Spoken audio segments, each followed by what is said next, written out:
Hello friends and welcome to Fire Emblem Discussion. Today we're going to be ending the Christmas countdown for my favorite Fire Emblem games. I hope everyone's having a very Merry Christmas today, and it's just, this has been a fun time. So, number one, which probably won't be a surprise to many of you who follow the channel, my favorite game in the series is Fire Emblem Radiant Dawn. Radiant Dawn, man. I got it came out like 2 days before my birthday or a day before my birthday. And I remember getting it for my birthday and waking up the next morning before school at like 5 in the morning so I could play it for like an hour or for like an hour and a half before I had to go to school. And it just blew me away. It was so fun to see my favorite characters from Path of Radiance return and to just be buff versions of themselves. Once I got to part 3, it was just, it was amazing to see all that.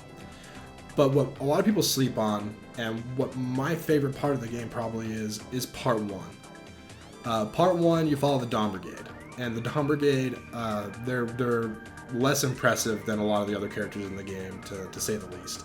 Aside from, Soth is really good in part 1, Nolan is really good in part 1, and really the entire game. Volug is really good too.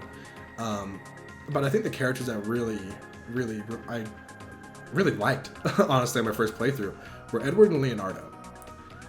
Leonardo, I just thought archers were cool, so of course I used him. Actually, in my first playthrough, I took all 3 marksmen, all 3 snipers into the tower, which... you hear that and you're like, oh my gosh, he was bad. But, I didn't know any better. I thought archers were dope. So I took all the archers into the tower on my first playthrough. And Leonardo, I thought he was the coolest unit. I thought he was so good. And the same for Edward. Edward, of course, Swordmasters are always cool. They're edgy, fun units, and crit all the time. So I was like, oh man, he's so good. And he got his special weapon that gave him a bunch of luck, which is funny. But both of those two were just really fun units to use for me. And it just made the Dawn Brigade such a special time. They're some of the only new characters in the game compared to Path of Radiance. It's a lot of fun.